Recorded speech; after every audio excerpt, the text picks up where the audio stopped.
विधानसभा का चुनाव अब नज़दीक में है, अब जाहिरात होने वाली है, तो खास करके बताया कि युवा नेता जो है युवराज सिंह अब आम आदमी पार्टी में जुड़ चुके हैं। तो युवराज सिंह एक बात बताइए कि खास करके लोग नरेंद्र मोदी से प्रभावित होकर बीजेपी में जाते हैं, कोई कांग्रेस में जाते हैं, आप आम आदमी पार्टी में क्यों गए? आम आदमी पार्टी का जो एजुकेशन का जो मॉडल है और आम आदमी पार्टी का जो एम्प्लॉयमेंट देने का जो मॉडल है उससे प्रभावित होकर, क्योंकि मेरा मुद्दा हमेशा युवाओं के पक्ष में ही रहा है। युवाओं के जो मुद्दे हैं वही मुझे हमेशा प्रभावित करते हैं और इसके जो मुद्दे होते हैं वही मैं हमेशा रेस करता था। तो आम आदमी पार्टी का जो एक्चुअल जो मुद्दा एम्प्लॉयमेंट का और जो शिक्षा का जो है वो मुझे ज़्यादा प्रभावित कर गया और इसकी वजह से मैंने आम आदमी पार्टी ज्वाइन किया।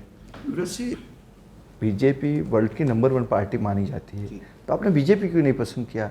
विश्व के शक्तिशाली नेता भी माने जाते हैं नरेंद्र मोदी से जुड़ने के बदले आप केजरीवाल को क्यों पसंद कर रहे हो? बेसिकली ये कहना चाहूँगा कि जैसे आपने बताया कि सबसे बड़ी पार्टी है, कहने की सबसे बड़ी पार्टी होगी, कोई बात नहीं, अच्छा है, कहने में सुनने में अच्छा लगता है, लेकिन यहाँ पे सबसे ज़्यादा जब भ्रष्टाचार होता है, सबसे ज़्यादा किसी का नाम आता है तो उसमें उसी का ही नाम आता है। क्योंकि यहाँ पे सबसे ज़्यादा दिक्कत गुजरात में जो दिक्कत सबसे ज़्यादा युवाओं की जो रहती है वो पेपर लीकेज की रहती है।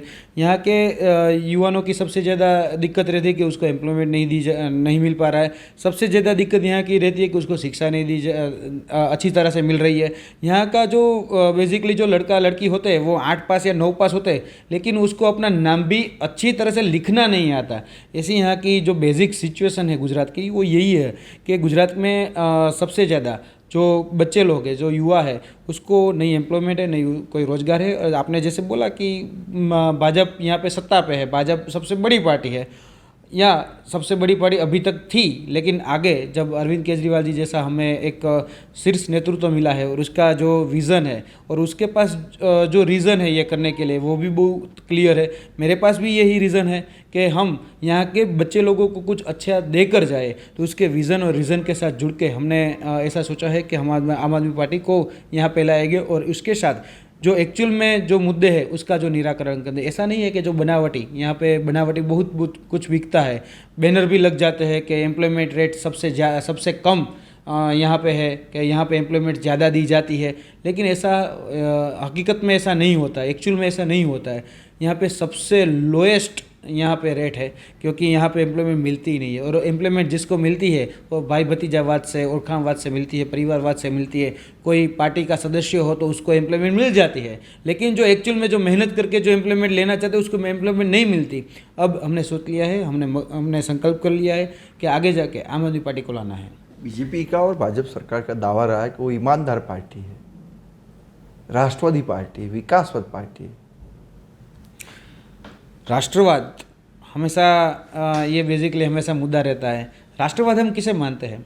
जब राष्ट्र के निर्माण के लिए जिसका हमें हमेशा योगदान रहना चाहिए वो बेसिकली होते हैं हमारे नागरिकों को जो मूल अधिकार है, जो कॉन्स्टिट्यूशन ने दिया है। ऐसा नहीं है कि कोई भाजपा सरकार ने दिया है, कॉन्स्टिट्यूशन ने जो राइट्स दिए हैं वो राइट्स हम उसको नहीं दे पा रहे। हमारे यहाँ बहुत ज़्यादा दिक्कत होती है गुजरात में कि अपने राइट्स के लिए लड़ना पड़ता है, लेकिन राइट्स के लिए जब लड़े, अधिकारों के लिए जब लड़े तो उसमें हमें आवाज़ भी नहीं उठा देना चाहते। ये लोग पहले ही दबा देते हैं, पहले ही प्रेशराइज कर देते हैं। अगर तुमने आवाज़ उठाया तो तुम्हें जेल भेज दिया जाएगा।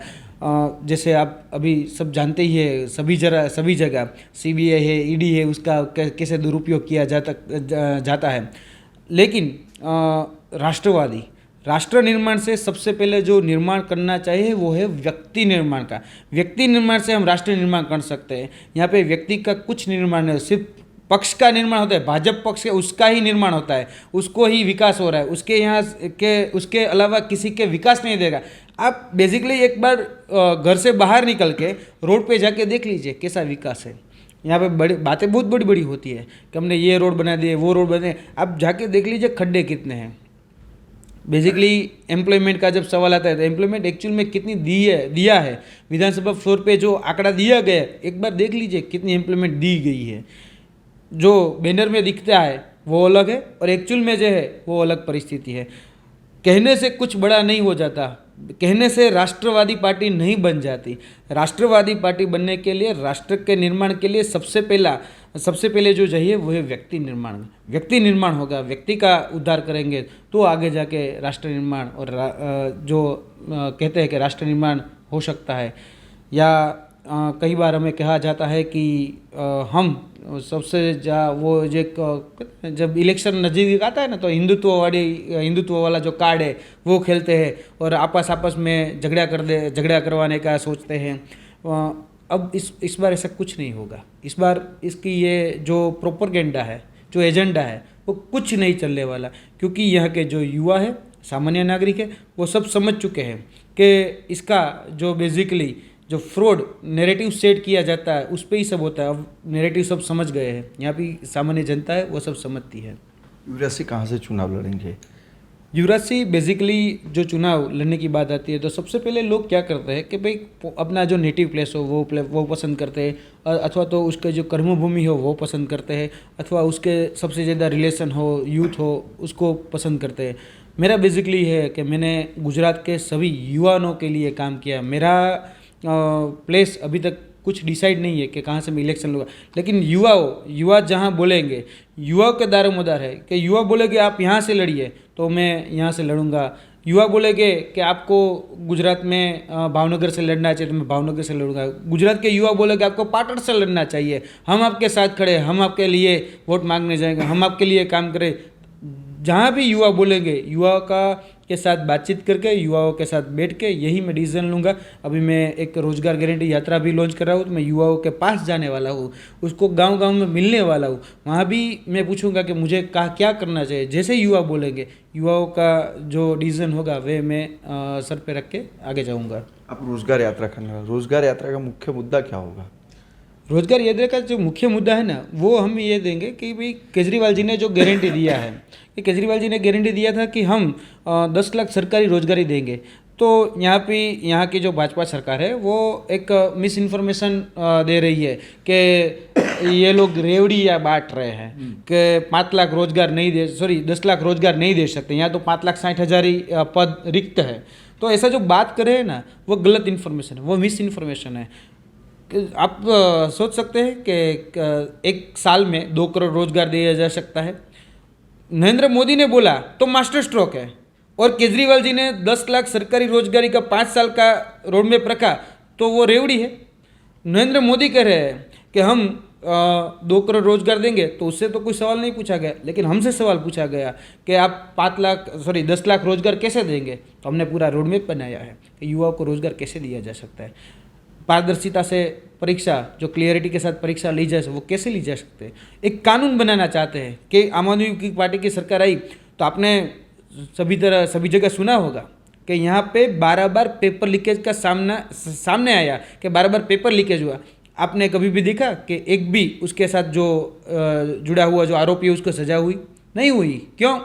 क्योंकि वो भाजपा के बहुत नज़दीकी रहते हो गए, इसलिए उसका आशीर्वाद उस पर रहता है, उसकी रहम दृष्टि उस पर रहती है, उसकी वजह से उसको कुछ नहीं होता है। ये भी पेपर फोड़ने वाले भी यही लोग हैं, पेपर फोड़ते हैं और अपने को लगा देते हैं। अब ये सामने आ गया कि ये पेपर लीकेज वाला मामला पहले सामने नहीं आता था, अब सामने आ गया है। हम ऐसा कानून बनाने जा रहे हैं कि जो भी पेपर लीकेज करे उसमें कड़क से कड़क उसको सजा दी जा सकते। और यहाँ पे कैसे हम रोजगार गारंटी जो हमने अनाउंस किया है वो हम कैसे इम्प्लीमेंट कर पाए। यहाँ पे हम सभी रोजगार की बात करेंगे, सरकारी, बिन सरकारी और अर्ध सरकारी। ये जो है वहाँ पे हम बात करके वो कैसे पॉसिबल है, एक्चुअल में कैसे पॉसिबल है, वो हम ग्राउंड लेवल पे जाके उसके सभी को समझाएंगे। तमाम विधानसभा में आप घूमने वाला हो? अभी फ़िलहाल हमने 3 उत्तर गुजरात की जो 40 विधानसभा है उसका हमने टारगेट किया है कि विधानसभा में उत्तर गुजरात में जो है स्पेसिफिक बोले तो साबरकांठा, उसके बाद बनासकांठा और तीसरा पाटण जो जिले हैं उसमें हम 11 दिन का एक शेड्यूल किया है। 11 दिन हम ये तीनों जिलों में घूमेंगे, हमारा शेड्यूल फिक्स है। वहाँ पे गांव-गांव में हम चर्चा करेंगे, उसके जो सरपंच है उसके साथ भी हम रात को हम यहाँ पे बोलते खाटला बैठक, उसके साथ भी हम एक खाटला बैठक करेंगे और उसको भी समझाएंगे कि आपको आम आदमी पार्टी को वोट क्यों देना है, क्यों केजरीवाल को आपको चुनना है। इसका हम पूरा रोड मैप तैयार करके वहाँ पे 3 जो सभा होगी दिन की जो 3 सभा होगी वो बच्चों के साथ होगी, और रात की जो सभा होगी वो सरपंचों के साथ होगी। 27 साल से बीजेपी गुजरात में सत्ता में है। आम आदमी पार्टी कैसे सत्ता में आएगी, कितनी बैठक मिल सकती है? आम आदमी पार्टी की अभी जो हम एक बोले तो एक ग्राउंड अभी बना रही है। हाँ, पहले ऐसा था कि गुजरात में ग्राउंड नहीं था आम आदमी पार्टी के लिए, लेकिन अभी उसमें ग्राउंड बन रहा है। लोगों का जैसा प्रतिसाद मिल रहा है वैसे लगता है कि 2022 में हमारी सरकार बन जाएगी, क्योंकि ग्राउंड पे लोग अभी बात करने लग गए हैं कि अब तो ये जो भ्रष्ट भाजपा है उसको हटाना है, किसी भी तरह से उसे हटाना। मैं नहीं हटाऊंगा, आम आदमी ऐसा नहीं हटाएंगे, लोग उसको हटाना चाहते हैं। इसके लिए अभी परिवर्तन मुमकिन भी है और परिवर्तन आएगा, क्योंकि अभी तक ऐसा था कि लोगों के पास विकल्प नहीं था, क्योंकि वो हमारे पास यहाँ पे कांग्रेस और भाजपा 2 ही विकल्प थे। तो क्या करते थे कि लोग भाजपा से जो असंतुष्ट है वो कांग्रेस को देते थे, लेकिन कांग्रेस का जो एमएलए होता वो तो बाद में बिक जाता है, ऐसा रहता था। और इसकी वजह से लोगों ने आज मन बना लिया है। वैसे मुझे ग्राउंड पे जाता हूँ तो वो लोग बोलते हैं कि आज हमने मन बना लिया है, कभी एक ईमानदार पार्टी को चुनना है, ईमानदार आदमी को हमें विधानसभा में भेजना है, और इसके लिए लोग जो है सामान्य जनता है वो अब उसके रिप्रेजेंटर है उसका आगे भेज रही है। नरेंद्र मोदी भी अपनी पार्टी को ईमानदारी बोलता रहे।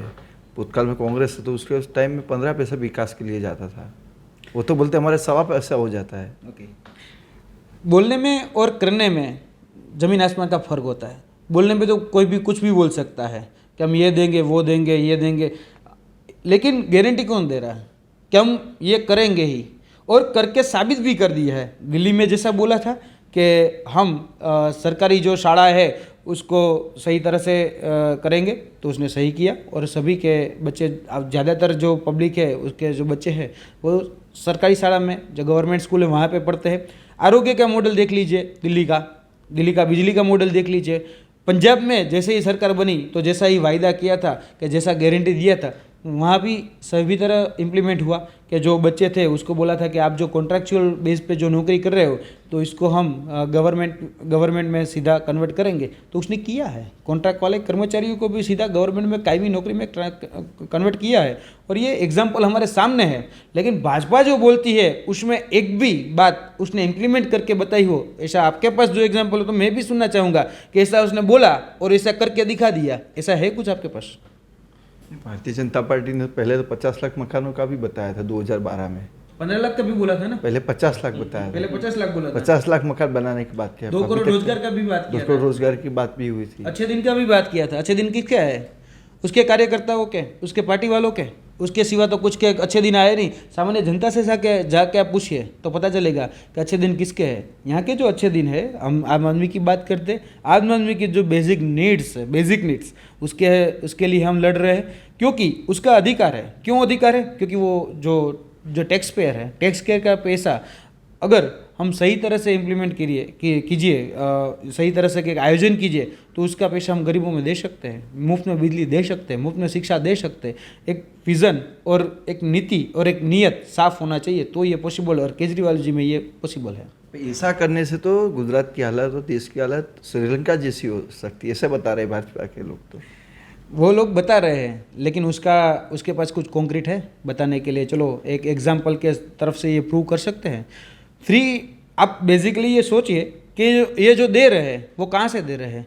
जो टैक्स पेयर का पैसा है, वो टैक्स पेयर का पैसा हम वेल मैनेजमेंट करके, जो बेसिकली जिसको नीड है उसको हम दे रहे हैं, उसको हम सक्षम बना रहे हैं। गरीबों को हम सक्षम बना रहे हैं, मध्यम वर्ग को सक्षम बना रहे हैं। हम फ्री बिजली दे रहे हैं तो उसको एक फ्री बिजली से भी फायदा होगा कि बिजली फ्री मिलेगी, तो उसके जो एमएसएमई जो बिजनेस है वो भी एक अच्छी तरह से वर्क कर सकता है। उसको एक अभी तक तो आपने आज का ही न्यूज़पेपर पढ़ा होगा कि बिजली के रेट बढ़ गए, सीएनजी के गैस के रेट बढ़ रहे हैं, सिंग तेल वो उसके भी रेट बढ़ रहे हैं।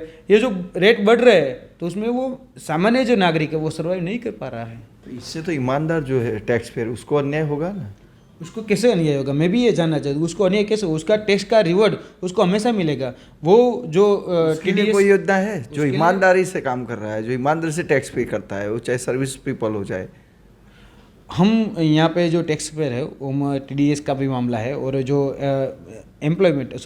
जो व्यापारी है जो व्यापारी ईमानदारी से व्यापार करते हैं उसको भी रिवॉर्ड मिलना चाहिए। उसके लिए भी हमारे प्लान है। वो हम व्यापारों के लिए भी एक गारंटी कार्ड ला रहे हैं कि आपको कैसे को जो GST भरते हैं वो और कुछ दे रहे टैक्स के पैसों से हमें से गवर्नमेंट को, तो हम आपको क्या दे सकते हैं, अच्छी सुविधा दे सकते हैं। और अच्छी सुविधा यही है कि आपके बच्चे लोग हैं जो व्यापारी है, व्यापारी के भी जो बच्चे लोग हैं वो अच्छी शाला चाहते हैं, वो श्रेष्ठ आरोग्य चाहते हैं, वो भी हम उसको प्रोवाइड करेंगे। युवराज सिंह, आपका बहुत बहुत आभार। युवराज सिंह थे, उन्होंने स्पष्ट बताया कि आम आदमी पार्टी की इस बार सरकार बनेगी। भले भारतीय जनता पार्टी की ईमानदारी का दावा करती है पर रियल में ईमानदारी से काम नहीं कर रही। सहयोगी अनिल पटेल के साथ हितेंद्र बारोट, पंचायत टीवी, अहमदाबाद।